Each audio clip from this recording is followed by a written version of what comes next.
नमस्कार, मैं हूं रविशंकर शर्मा बुलंद युवा न्यूज़ के साथ। जैसे कि हम आपको आज के इस साक्षात्कार में एक ऐसी शख्सियत से मिलाने जा रहे हैं जिन्होंने हरियाणा लोक कला संस्कृति के साथ साथ बॉलीवुड में भी हरियाणा का नाम रोशन किया है। वो शख्सियत हैं जसबीर हीरा जी। हीरा जी, आपका स्वागत है। नमस्कार जी। नमस्कार जसबीर जी, जिस दौर में आपने काम शुरू किया, कहाँ से आपकी शुरुआत हुई और किन किन परिस्थितियों से गुजरकर आप अपने मुकाम तक पहुँचे?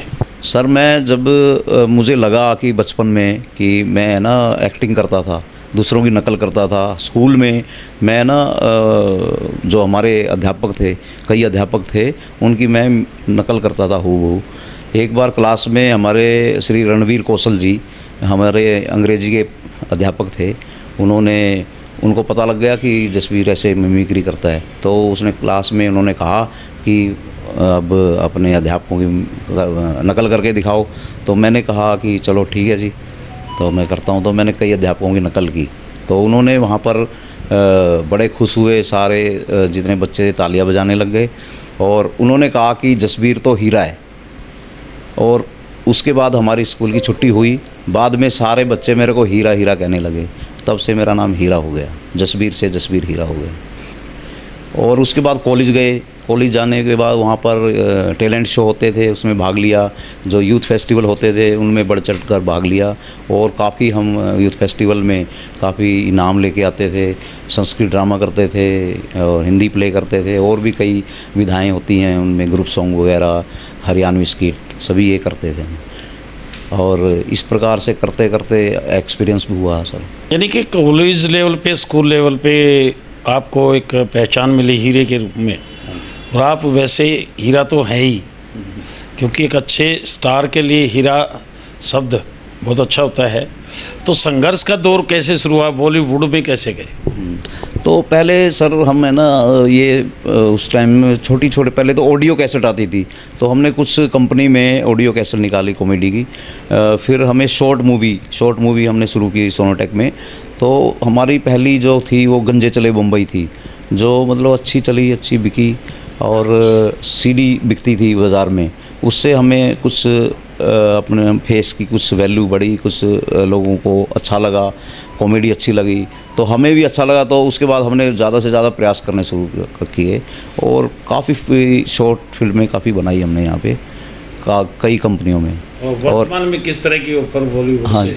हाँ, तो मैं बताता हूँ कि उसके बाद एक निकम्मा फिल्म है, बड़ी फिल्म है, जट्टू इंजीनियर है। और अभी गलतियाँ फिल्म आने वाली है बॉलीवुड की। और अभी जिनका शूट नहीं हुआ है वो भी कई हैं, कई फिल्में हैं। एक भोजपुरी फिल्म है और एक फिल्म है मेरी नवाजुद्दीन सिद्दीकी के साथ, स्वैग रचैया।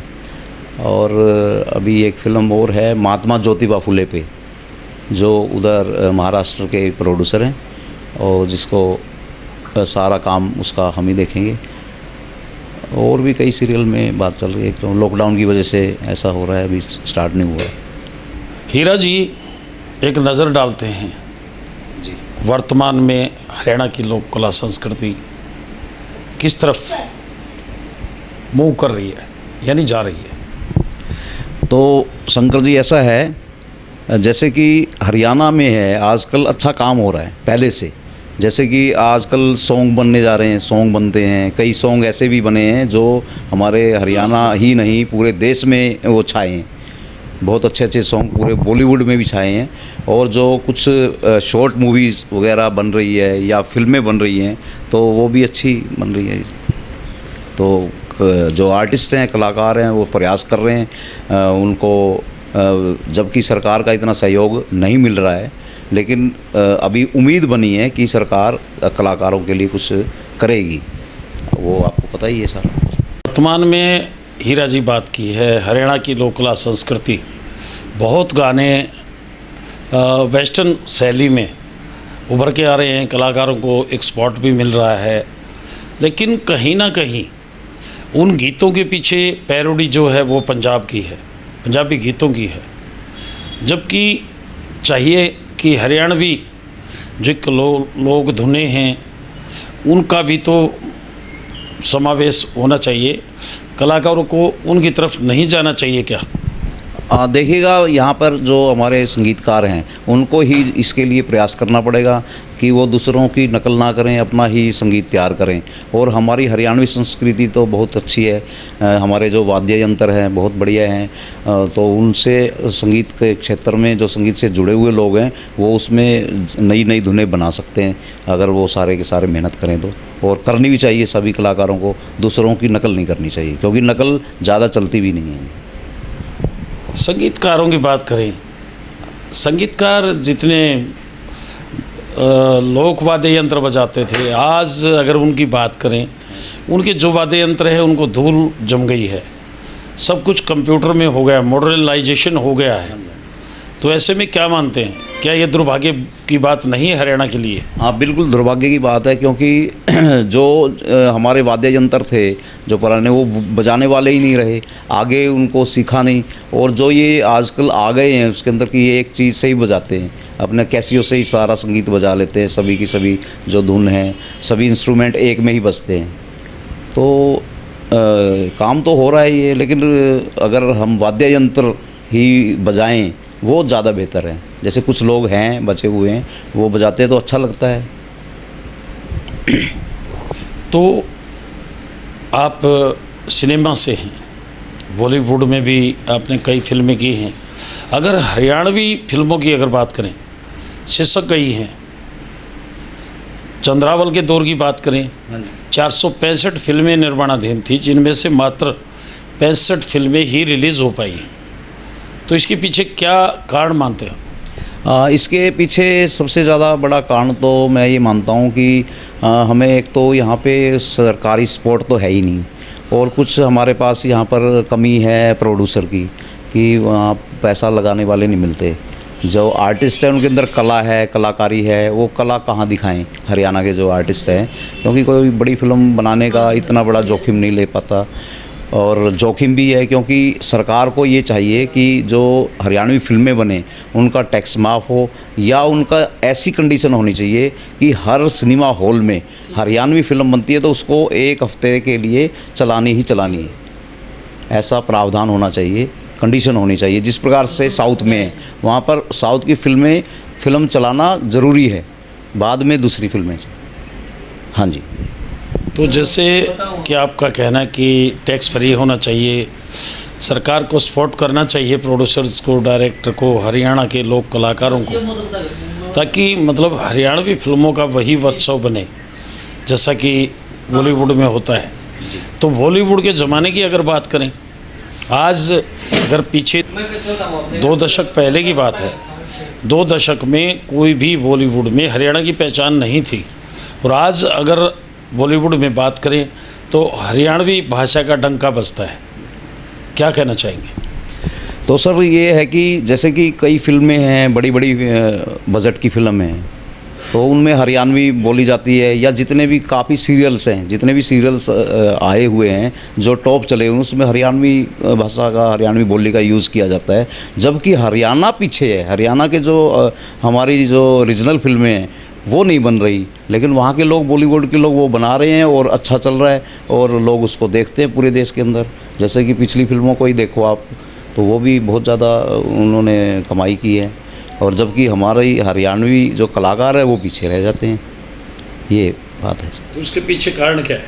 इसके पीछे कारण तो ये है कि उनकी मेकिंग है, मैं तो ये कहूँगा जो उनकी मेकिंग है वो बहुत ही अच्छे स्तर की है। उनके पास साधन हैं सभी प्रकार के, या अच्छे प्रोड्यूसर हैं जो पैसा लगाते हैं और अच्छे आर्टिस्टों को लेते हैं, बजट अच्छा है तो तभी फिल्में अच्छी बनती है। यहाँ बजट अच्छा नहीं होता, तो इसलिए यहाँ के जो प्रादेशिक फिल्में वो पीछे रह जाती हैं। वर्तमान में सरकार ने फिल्म को यानी कि हरियाणवी फिल्मों को बढ़ावा देने की दिशा में फिल्म नीति आयोग बनाया है, तो उसमें आप क्या चाहते हैं? हाँ, उसमें तो मैं कलाकारों की तरफ से यही चाहता हूँ कि सरकार जो हम फिल्में बनाते हैं या फिल्म बनाएं, उसके लिए प्रोत्साहन करें, उनके लिए मतलब राशि का प्रावधान करें, और जो जिन्होंने मूवी को बना लिया है उसको देखकर उसके बजट को देखते हुए उसमें उनकी हेल्प करें प्रोड्यूसर की, ताकि वो अगली फ़िल्म भी बना सके। अगर एक फ़िल्म उसने बनाई, पैसा लगा दिया, उसमें कुछ उसको सपोर्ट नहीं मिली, तो फिर वो अगली फ़िल्म नहीं बना पाएगा। तो सरकार से तो यही अनुरोध है कि वो ऐसी ऐसी नीतियाँ बनाएं, उनको कुछ पैसा रिलीज़ करें, ताकि वो आगे आने वाले समय में ज़्यादा से ज़्यादा फिल्में बनाने की कोशिश करें, जिससे कि हमारे हरियाणा के जो आर्टिस्ट हैं, जो कलाकार हैं, वो आगे जा सके। और यहीं पर जो लोकेशन है, लोकेशन हमारी बहुत बढ़िया बढ़िया हैं, दूर बॉलीवुड से भी सभी यहाँ पर लोकेशन पे आते हैं, यहाँ बना के जाते हैं, बड़ी बड़ी फिल्में बनाते हैं। तो अच्छी लोकेशन है, हरियाली है, सब कुछ है यहाँ पर, लेकिन क्या है कि इसको प्रोत्साहन नहीं मिल रहा। तो सरकार से अनुरोध है कि वो इसको प्रोत्साहित करें और सपोर्ट करें प्रोड्यूसर की, ताकि अच्छी फिल्में बन सके। नीति आयोग, नीति बनती हैं, लेकिन कहीं ना कहीं उन नीतियों में नीयत ठीक नहीं होती, क्योंकि उन आयोगों में ऐसे लोग काबिज हो जाते हैं कि जिन्हें विधा का ज्ञान नहीं है। फिर वही बात बनती है, देसी कहावत, दूध की रुखाड़ी बिल्ली। तो क्या कहना चाहेंगे कि नीति आयोग में किस तरह के लोग आने चाहिए?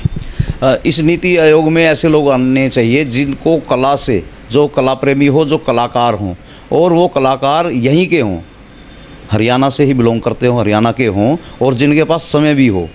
और यानी आप चाहते हैं कि विधा का ज्ञान हो? हाँ, विधा का ज्ञान हो, उनको सारा मेकिंग का ज्ञान हो। ऐसे आर्टिस्ट यहाँ पर हैं, ऐसे आर्टिस्टों को ही बनाना चाहिए। ये नहीं है कि हम बाहर के आर्टिस्टों को यहाँ पर बना दें जिनके पास समय भी नहीं होता, तो उसका कोई फ़ायदा नहीं होगा। ऐसे लोगों को वहाँ पर बिठाने का, ऐसे लोगों को बिठाएं जिनको ये पता है कि कलाकारों का दुख क्या होता है, कलाकार किस प्रकार से भटकते हैं, कैसे कैसे काम करते हैं। क्योंकि कलाकारों को, काफ़ी कलाकारों को तो साइड में भी काम करना पड़ता है। ये नहीं है कि इसी से रोजी रोटी चलेगी, तो साइड में भी काम करना पड़ता है। तो ऐसी नीति बनाए सरकार कि वो उनको प्रोत्साहन करें, उनको, ताकि वो आगे काम कर सके, और अच्छे लोगों को ही इसमें इन्वॉल्व करें, जिन्होंने संघर्ष किया है, जिन्होंने बहुत काम किया है, और जो इस हरियाणवी विधा को जानते हैं, जिनको इसके बारे में नॉलेज है, और जिनको मेकिंग का ज्ञान है। तो ऐसे लोगों को बनाइए, ना कि बाहर के लोगों को। निश्चित तौर पर जसबीर हीरा जो बॉलीवुड में भी हरियाणवी भाषा का डंका बजा रहे हैं और हरियाणवी लोक कला संस्कृति के लिए लंबे अरसे से वो काम कर रहे हैं, उनका कहना है कि हरियाणा में जो स्पॉट कलाकारों को नहीं मिल पाती है, उसके लिए सरकार प्रयास भी कर रही है। और लेकिन जो वर्तमान में फिल्म नीति आयोग बनाया गया है, उस आयोग में ऐसे लोग आगे आने चाहिए जिन्हें विधा का ज्ञान हो, ताकि हरियाणवी फिल्म नीति को एक अच्छी स्पॉट और मंच प्रदान हो सके, और उन लोगों को सही दिशा में मार्गदर्शन करने का मौका मिले जो इस विधा को जानते हैं। आज के लिए इतना ही। देखते रहिए बुलंद युवा न्यूज़। नमस्कार।